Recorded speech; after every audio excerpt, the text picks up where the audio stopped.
Good morning. Let the games begin.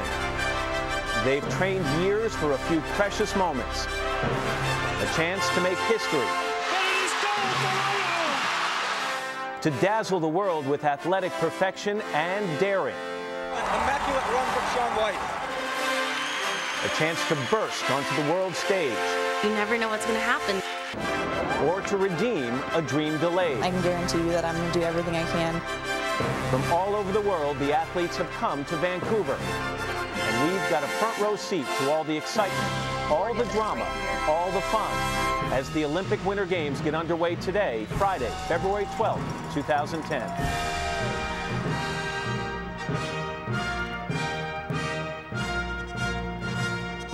From NBC News, this is a special edition of Today at the Olympic Games with Matt Lauer and Meredith Vieira, live from Vancouver, Canada.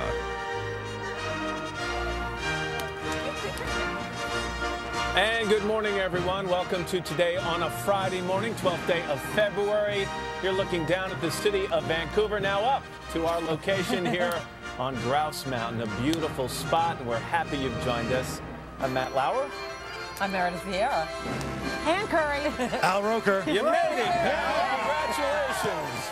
Good to have you here. Hell, the gang's all here. You got out yesterday? You got out, now we're here and ready to go. This is exciting. It's beautiful up here, isn't it? It really is. It really is. You know what's really nice when the wind shifts and the you smoke get from the that smoke fire right comes right in your face, but it I've really got a is. pork shoulder in my pocket right now.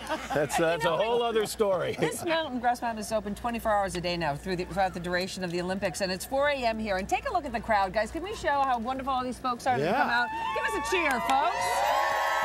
It's so nice. We are only hours away from opening ceremony for the 21st Olympic Games. That's right. In a short period of time, all attention will be on the building we're going to show you right now. This is the BC Place, downtown Vancouver. And for the first time ever, the opening ceremony for a Winter Olympic Games will be held indoors. So what do the Canadians have in store for the rest of the world, especially considering that they are following that incredible opening ceremony in Beijing 2 years ago? We're going to speak to the Premier of British Columbia in just a couple of minutes. See if we can get some sneak peeks. Yeah, well, you're covering it. Can you tell us anything? I have the information. You could not even beat it out of me. Let's try. All right. Put them in the fire.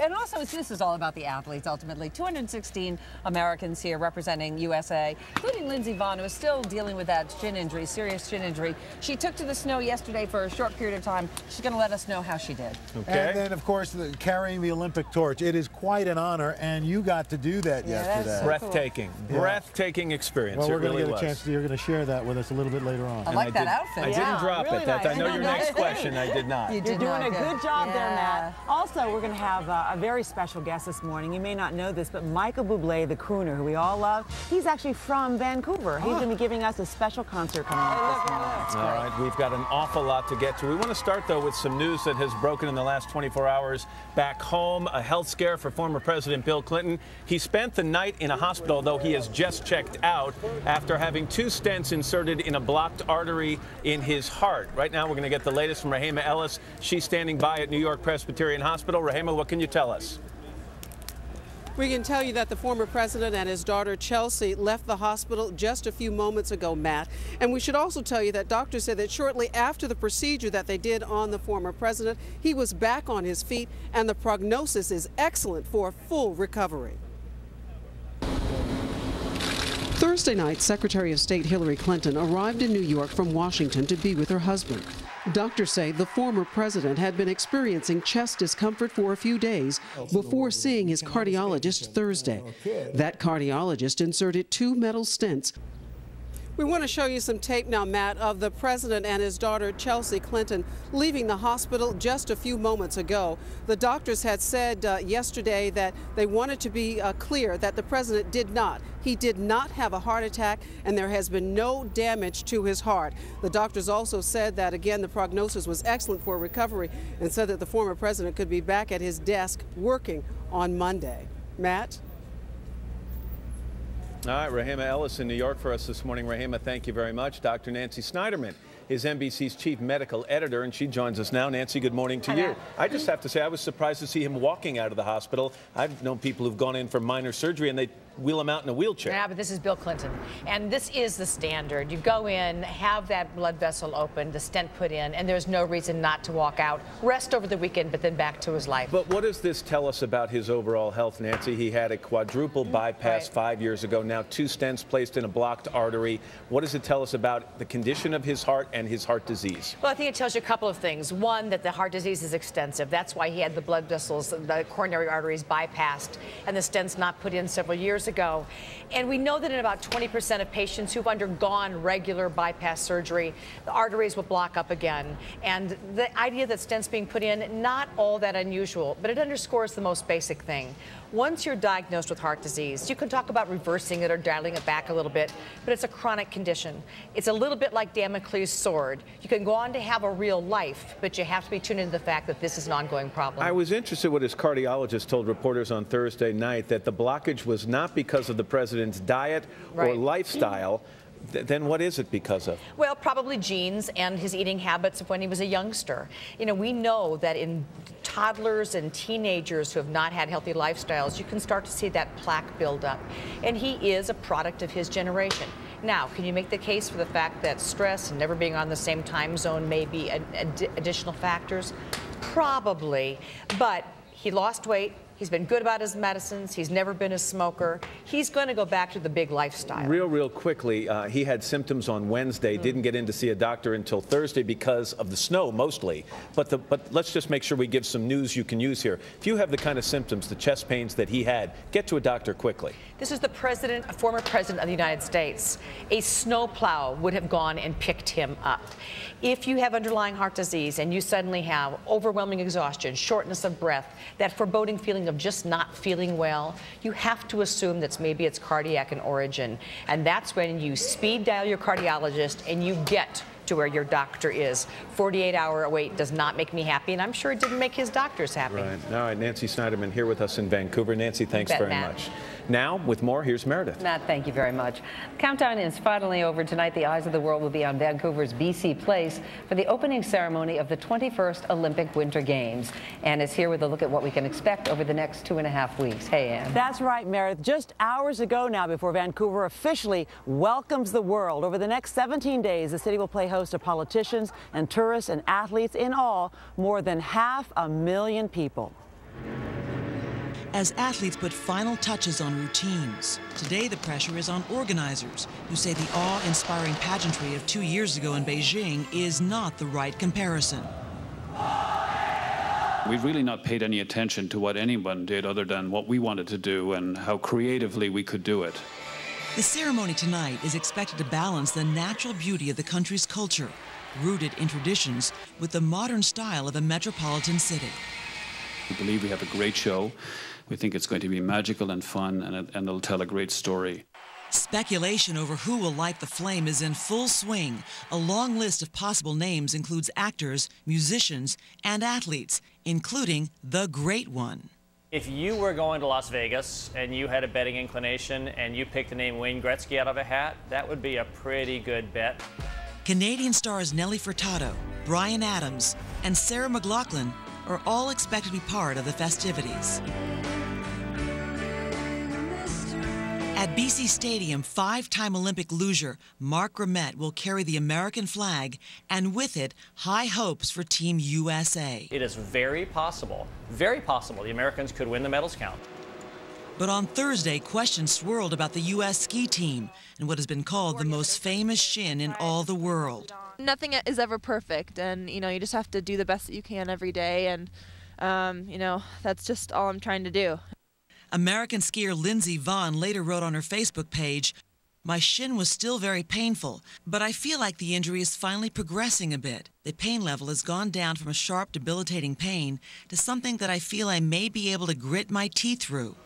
Yet while she was ready for her training run, the weather was not. Earlier in the day, teammate Stacy Cook. The freestyle skiers. Meredith? A lot of fingers crossed. Anne, thank you very much. Gordon Campbell is the Premier of British Columbia. Premier Campbell, good morning to you. Thanks for joining us. Great to see you, Meredith. You've waited a long time for today, over 6 years. What are you feeling right now? Anticipation, mostly. I'm very excited about the opening. I think that we've had a great team that's put together the opening. And you know, it's a pretty exciting time for British Columbia and for Canada. It's going to be the first time ever we win gold medals here at the Olympics when we host them in Canada. I couldn't believe that, that on your home soil you have never won a gold medal. Right.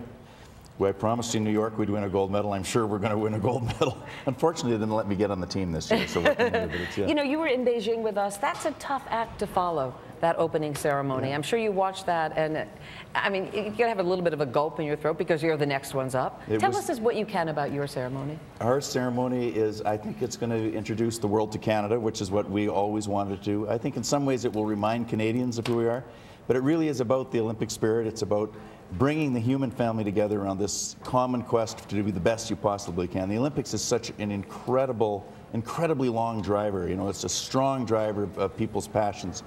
And you know, I know Matt carried the torch yesterday, and he probably felt it. But you know, that torch is a lot more than fire on a stick, and it's brought together our whole country. So I think everyone's getting very excited about the opening coming, and then, of course, 16 days of incredible athletic and cultural activities, which will, I think, be something we'll always remember. Yeah, it's also a very expensive endeavor. You said back in 2001 the games will pay for themselves. Right. There's been some controversy recently. You're no stranger to that. You know what I'm talking about. Yeah. Right now the price tag is hovering around $8 billion, some say. Is it still your position that the games will pay for themselves? Games are paying for themselves. They paid for themselves. I think what people have missed in a lot of the discussion is that this VANOC team has been truly exceptional. At a time when we've had some of the best economies in our lifetime. And VANOC is the Vancouver Organizing Committee. Organizing Committee. Right. All of the venues were brought in on time. All of the venues were brought in almost a year before they were required. That's unheard of in Olympic history. And we'll have dollars left over as a legacy to other athletic activity and endeavor. And I think the real legacy of any Olympics is the sparkle and the way it touches young people's eyes. As I've gone around the torch relay, you know, every young person I met, you can just see that drive in their eyes, and it's going to touch them forever. And there are going to be 3 people watching around the world. What do you hope they take away from this Olympics? What do you want them to know about Canada that they may not know already? I think most people don't know what a diverse population we have. I'm sorry, 3 billion. I said 3 million. Yeah, it's 3 billion people. Yeah, it's going to be incredible, but it's. You know, I think that to know that we're a Pacific country, we're the doorstep to the Pacific Rim.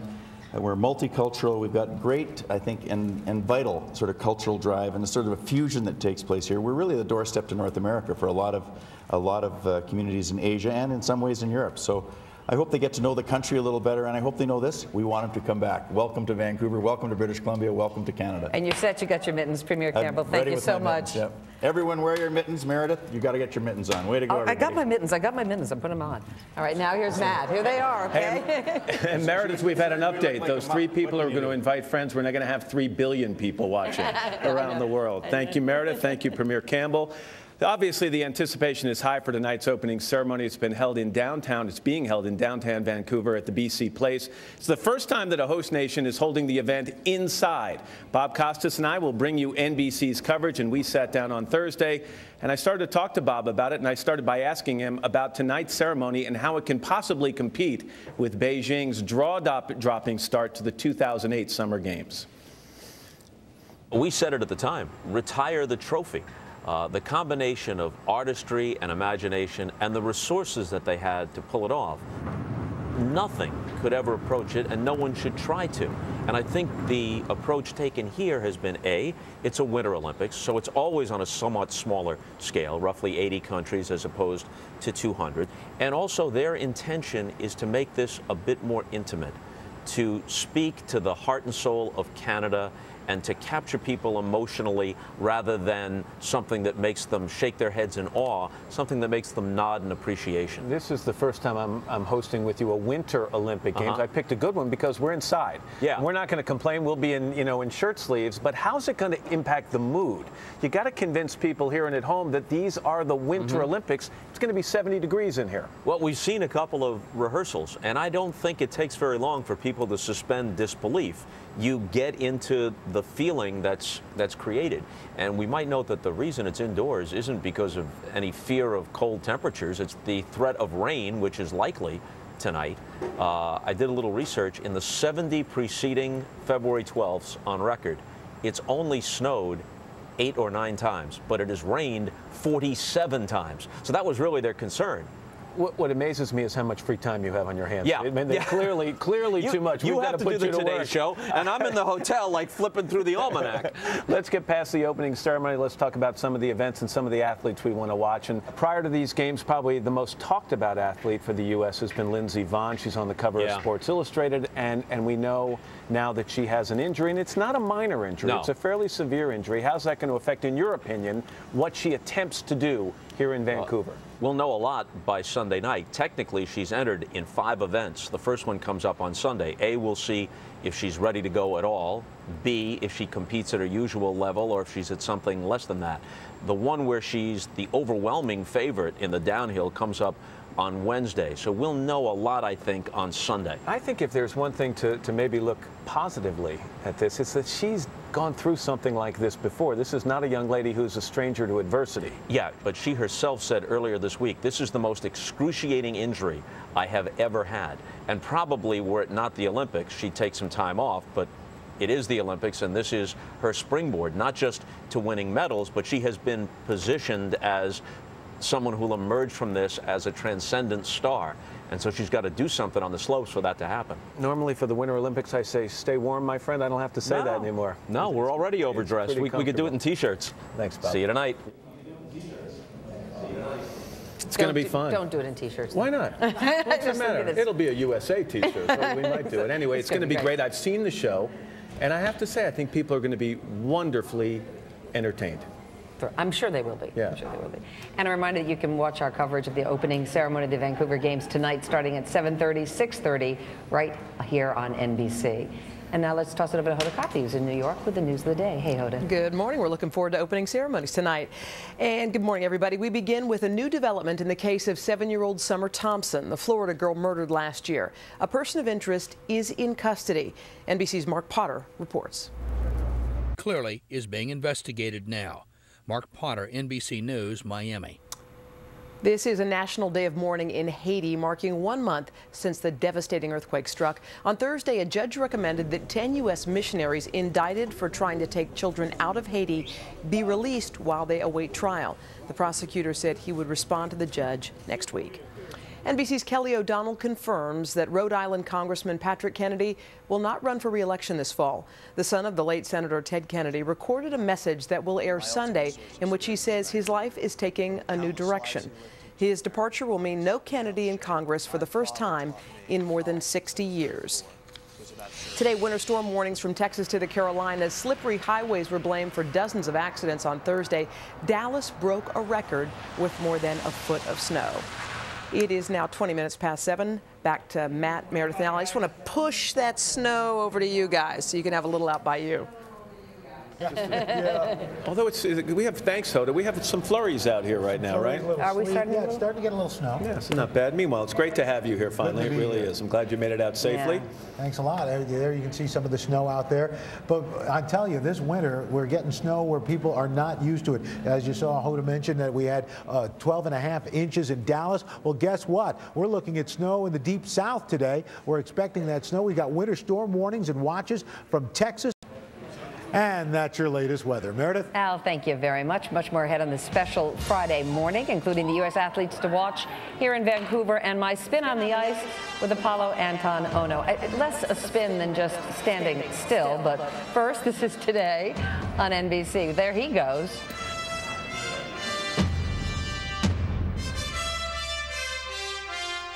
The pressure. Just ahead, we'll catch up with the producer of tonight's opening ceremony, and we'll take a tour of our home here at Grouse Mountain. Plus, Matt's big moment carrying the Olympic torch after your local news.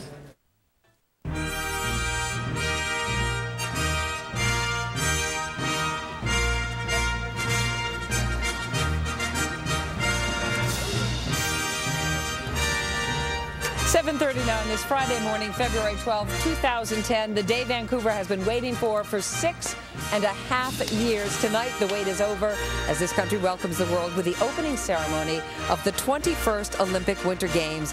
And these folks who have gathered here with us here on Grouse Mountain seem more than excited about that, right? Exactly. That's what we're talking about. have to remind people, it's like 4:30 in the morning I know it is. They haven't all had their coffee yet, but we'll provide that. And we're starting to get a little bit of a spit here. I mean, it's not quite snow, but it's in between like hail and snow, yeah? Snain. Yeah, Snain. Yeah. Meredith, Matt, Al, Ann, we're all envious of you, Matt, because you got to carry the torch yesterday. How cool was that? It was one of the most unbelievable experiences of my life. I'll tell you a little bit more about it in a second. It was a real honor. Also, though, ahead, what we're going to do, you know, you look at some of the sports that are played at the Olympics and you think, I'd like to try that. I'd like to try that. Then there's some you look at and think, those people are just plain crazy. The aerialists would fit into that latter category, and this morning we're going to catch up with two of them. Wow. Jarrett Speedy Peterson and Emily Cook have both made their way up the mountain. We're going to check them out and talk to them in just a couple of minutes. Also, Apollo Anton Ono, one of the most popular U.S. athletes here in Vancouver. And in the coming days, he could become our country's most decorated Winter Olympian ever. We're going to hit the ice with him coming up. And I literally hit the ice. Did you really? So it's perfect. That's not the first time. You hit the ice a number of times. Exactly. All right, but we want to start with the Olympic torch relay. And on Thursday, I did, as Meredith just said, have the honor of taking part in that relay and carrying the Olympic flame on one of its final legs before the opening ceremony. It's been the longest relay of any torch in Olympic history. A 106-day, 28,000-mile journey that's touched even the furthest corners of this country and captured its spirit along the way. It has inspired all sorts of people in all kinds of ways.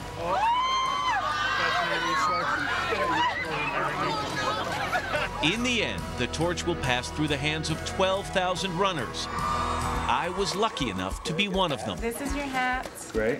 We have the beautiful mitts. Do I get to keep these mittens? These are coveted. There are, and they're specific to torchbearer because they have a grip on it. And then your pants and your jacket. All right. You're all set now. We'll see you a little bit later. I'll be back in a second. Little change, and now I'm officially a member of the Olympic movement. After suiting up, we gather for a briefing. Rule number one, please don't forget to smile. If you feel tired, don't be shy. You can switch arms to whatever you want.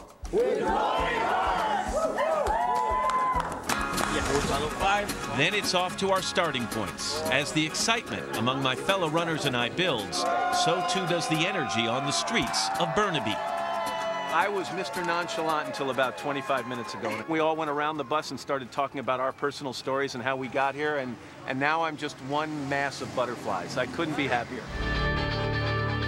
Finally, the moment I'd been waiting for. Congratulations.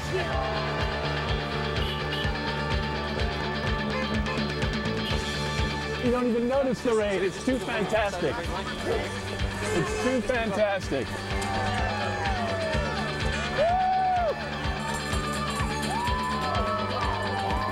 Good luck. It's the longest 300 meters I've ever run in my life, but it's just because it's so exhilarating. It really is.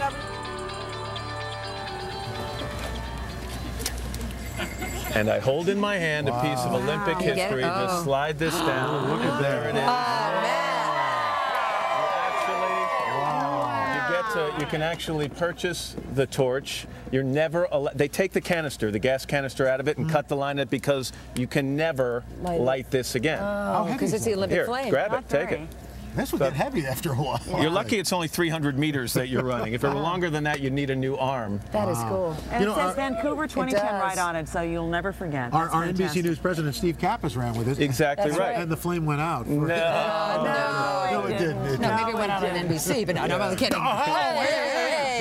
That is so cool. By the way, they tell you never clean it. Don't clean the soot off it because then it becomes a fake then. But if you have the soot on it, that is so cool. Congratulations, Matt. Thank you. It was a lot of fun. Very proud of you. Thank you. Mr. Oker, you have a check of the weather. All right, let's see what's happening. And again, we are talking a little snow here in Vancouver. That's the good news. Pacific Northwest, another big storm coming in, and that's going to be affecting the Pacific Northwest and Vancouver. We've got rain, mountain snows, about 1 to 2 inches to 2 feet of snow in the mountains in the Pacific Pacific Northwest. The Vancouver forecast. Here's what we're looking for. Downtown today, showers becoming steady rain, temperature 48, more clouds and showers tonight. And then for tomorrow in the Whistler Mountain, we're looking at some snow accumulations, 1 to 3 inches. Tomorrow, tonight, they're going to be seeing anywhere from 3 to 6 inches of snow with a temperature of about 18 degrees. That's what's going on around the country. Here's what's happening in your neck of the woods. And that's your latest weather. Matt? All right, Al, thank you very much. Freestyle skiers Emily Cook and Jared Speedy Peterson have been friends since Emily was 12 and Speedy was just 10. They're competing in the aerials competition. Tonight, they will march together. Pleasure. When we come back, Meredith will skate with Apollo Anton Ono. But first, these messages.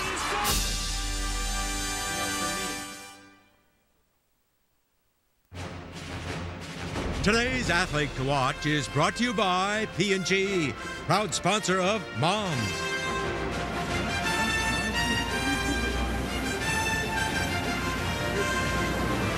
This morning on today's Athlete to Watch, U.S. short track speed skater Apollo Anton Ono. He's competing in his 3rd Olympics here in Vancouver, and the 5-time medalist has a chance to become the most decorated American athlete in the history of the Winter Games.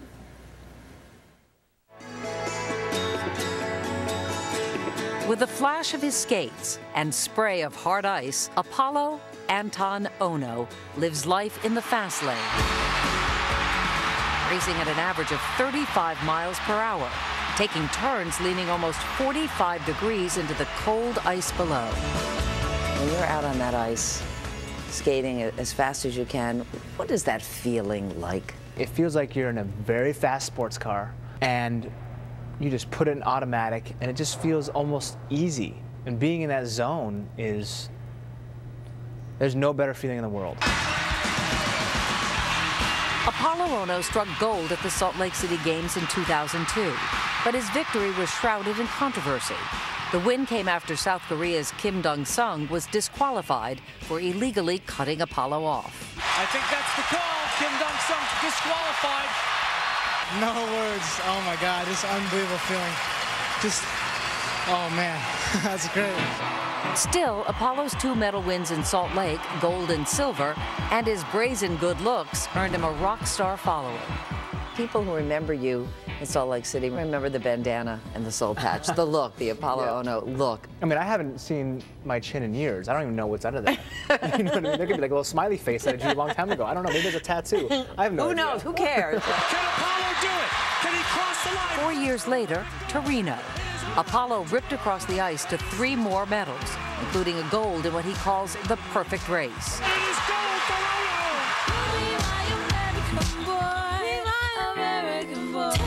But after the 2006 Winter Games, he took a slight detour. Who would have thunk it? You end up on Dancing with the Stars. I know. My initial reaction was, there's no way I'm dancing in front of millions of people. And I had no idea what I was in for. And, you know, after the finale, I felt like I had more confidence in myself. More than you had prior to this, having won Much more the gold and the silver? It was different because when I step out there, I know what I'm doing. And all of a sudden, I'm getting scores. I'm like, oh, phew, it's over. Hope I didn't fall down. They tried to make you wear spandex, but you said no. No spandex, yeah. I was like, I wear spandex on the ice. That's about it. All this talk about spandex got me thinking. If he could dance, I could skate. Lane number 2. Lane number 2. Representing the United States of America. The Today Show's Meredith Vieira.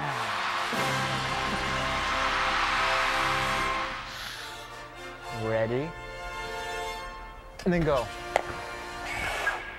What was I thinking? Instead, I challenged the dancing champ to a tango.